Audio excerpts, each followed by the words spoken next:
الحمد للہ رب العالمین والصلاة والسلام علی سید الانبیاء والمرسلین اما بعد فاعوذ باللہ من الشیطان الرجیم بسم اللہ الرحمن الرحیم الحمد للہ عز وجل خواتین کی نماز کے طریقے سے متعلق مسائل پر مشتمل کورس کا سلسلہ جاری ہے۔ اس سلسلے میں آج کے لیکچر میں انشاءاللہ عز وجل نماز کی شرائط کا آغاز کیا جائے گا۔ تو یہ یاد رکھیں کہ شرط کی آسان تعریف یہ ہے کہ شرط وہ شے ہوتی ہے کہ جو کسی چیز سے پہلے پائی جائے، اور یہ شرط جس چیز کے لیے بھی لازم قرار دی جا رہی ہوتی ہے اس کو اس کا مشروط کہا جاتا ہے۔ مثال کے طور پر طہارت کو یعنی پاکیزگی حاصل کرنے کو نماز سے پہلے شرط قرار دیا گیا ہے، تو طہارت کو شرط کہا جائے گا اور نماز کو مشروط کہا جائے گا۔ یعنی نماز کے لیے چونکہ اس کو شرط قرار دیا گیا ہے تو طہارت کو شرط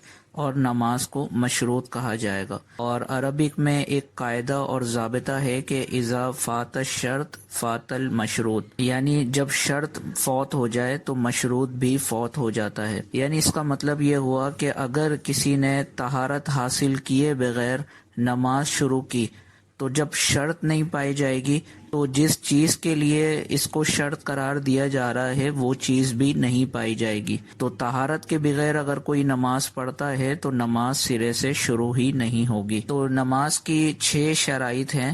نمبر 1 طہارت، نمبر 2 ستر عورت، نمبر 3 استقبال قبلہ، نمبر 4 وقت، نمبر 5 نیت، اور نمبر 6 تکبیر تحریمہ۔ تو یہ 6 شرائط ہیں اور ان 6 کی 6 شرائط کا نماز سے پہلے پایا جانا شرط ہے۔ اگر ان میں کسی بھی شرط کے اندر کوئی کوتاہی پائی گئی تو اس صورت میں نماز سرے سے شروع ہی نہیں ہوگی۔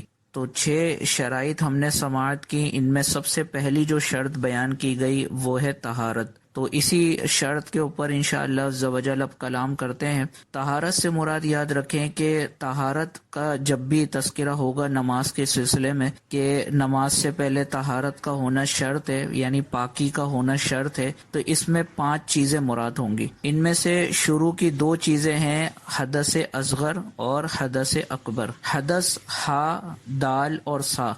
تو حدث کے بارے میں یہ یاد رکھیں کہ حدث ایک ایسی ناپاکی ہے کہ جس کا تصور شریعت کے دینے سے حاصل ہوا ہے، یعنی شریعت نے اس کو ناپاکی قرار دیا ہے تو ہمیں ناپاکی تسلیم کرنا پڑے گا، ورنہ اس کے اندر ایسی کوئی علامت موجود نہیں ہوتی کہ جس کی مدد سے ہم اس کو ناپاکی کہہ سکیں۔ مثال کے طور پر جیسے کوئی نظر آنے والی ناپاکی ہوتی ہے تو اس میں رنگ، بو، ذائقہ وغیرہ تو موجود ہوتا ہے جس کی مدد سے ہم پہچان لیتے ہیں کہ یہ چیز ناپاک ہے، یا تو اس کا رنگ بتا رہا ہوتا ہے یا ذائقہ بتا رہا ہوتا ہے یا اس کی اسمیل وغیرہ بتا دیتی ہے کہ یہ چیز ناپاک ہے۔ لیکن یہ جو حدث والی ناپاکی ہے اس میں اس طرح کی کوئی بات نہیں پائی جاتی، یعنی نہ اس کا رنگ ہوتا ہے، نہ بو ہوتی ہے اور نہ ذائقہ پایا جاتا ہے۔ تو جب یہ تینوں چیزیں ہی نہیں پائی جا رہی تو بظاہر اس کو دیکھنے میں محسوس یہی ہوگا کہ ناپاکی نہیں ہے، لیکن چونکہ شریعت اس کو ناپاکی کہہ رہی ہے اس وجہ سے ہمیں اس کو ناپاکی ماننا پڑے گا۔ مثال کے طور پر جو حدث اصغر ہے،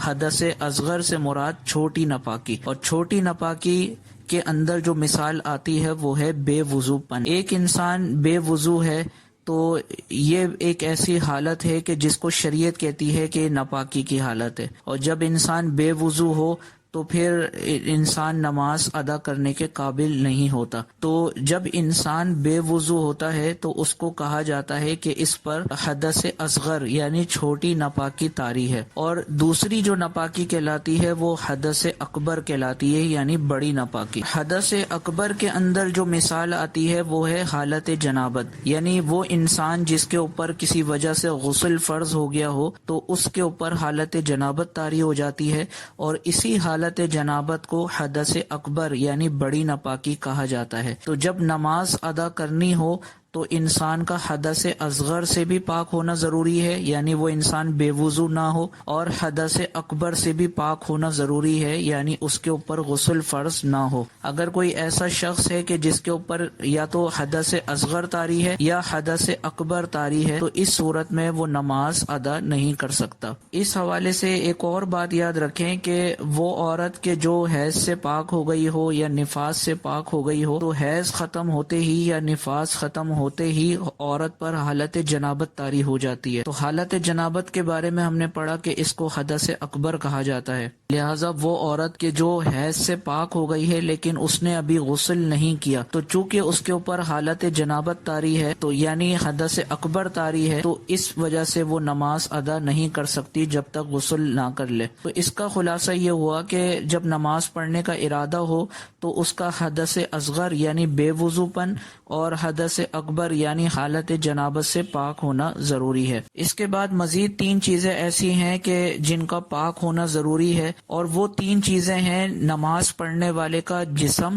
نماز پڑھنے والے کے کپڑے، اور جس جگہ وہ نماز پڑھ رہا ہے اس جگہ کا پاک ہونا ضروری ہے۔ اور یہ ناپاکی ظاہری ناپاکی کہلائے گی، یعنی نظر آنے والی ناپاکی۔ تو نظر آنے والی ناپاکی سے اگر یہ تینوں چیزیں پاک ہیں تو اس صورت میں نماز پڑھنے والا نماز پڑھ سکے گا۔ اس کے برعکس اگر ان 3 میں سے کوئی ایک بھی جگہ ناپاک ہوئی تو اس صورت میں نماز پڑھنے والا نماز نہیں پڑھ سکے گا۔ تو 5 چیزیں ہم نے ایسی پڑھی کہ جن کا نماز سے پہلے پاک ہونا ضروری ہے۔ نمبر 1 حدث اصغر یعنی نماز پڑھنے والا بے وضو نہ ہو۔ نمبر 2 حدث اکبر یعنی نماز پڑھنے والا حالت جنابت میں نہ ہو۔ اور نمبر 3 نمازی کے کپڑے ناپاک نہ ہو۔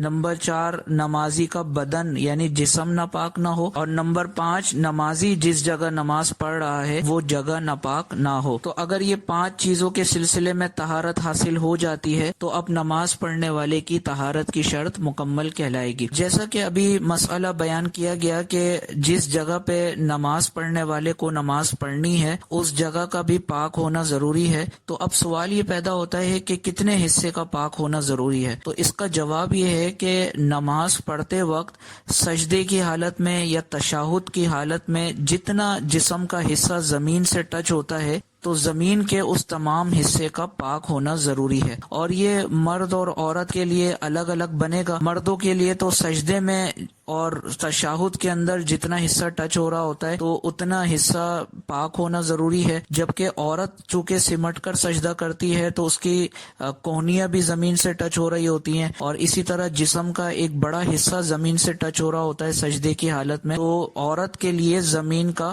وہ حصہ کہ جس میں وہ سجدہ کر رہی ہوتی ہے یا تشہد کی حالت میں بیٹھی ہوئی ہوتی ہے، تو جتنا جسم کا حصہ اس کے زمین سے ٹچ ہوگا وہ زمین کا وہ تمام کا تمام ٹکڑا پاک ہونا ضروری ہے۔ اگر اس حصے پر کہیں پر بھی ناپاکی موجود ہوگی اور اس حصے پہ اگر نماز پڑھ لی گئی تو نماز نہیں ہوگی۔ اور یہ یاد رکھیں کہ اگر بالفرض زمین ناپاک ہے لیکن اس کے اوپر کوئی موٹی چادر یا جائے نماز بچھا کر نماز پڑھ لی جائے تو اس میں شرعی اعتبار سے کوئی مسئلہ نہیں ہے، نماز ہو جائے گی۔ اور اس حوالے سے آخری مسئلہ یاد رکھیں کہ اگر نماز پڑھنے کے دوران عورت کی گود میں چھوٹا بچہ آ کر بیٹھ گیا اور اس کے پیمپر میں نجاست موجود تھی، تو اگر وہ بچہ اپنی طاقت سے خود بیٹھا ہوا ہے، عورت نے اس کو نہیں اٹھایا ہوا، تو اس صورت میں عورت کی نماز ہو جائے گی۔ لیکن دوسری صورت یہ ہے کہ اگر بچے کو عورت نے خود اٹھایا ہوا ہے تو اس صورت میں نماز نہیں ہوگی۔ تو اس کا خلاصہ دوبارہ سن لیں کہ اگر عورت نماز پڑھ رہی ہے اور بچہ خود اپنی طاقت اور اپنی سکت سے آ کے عورت کی گود میں بیٹھ گیا اور اس کے پیمپر میں نجاست موجود ہے تو اس صورت میں نماز ہو جائے گی، کیونکہ عورت نے اس بچے کو نہیں اٹھایا ہوا۔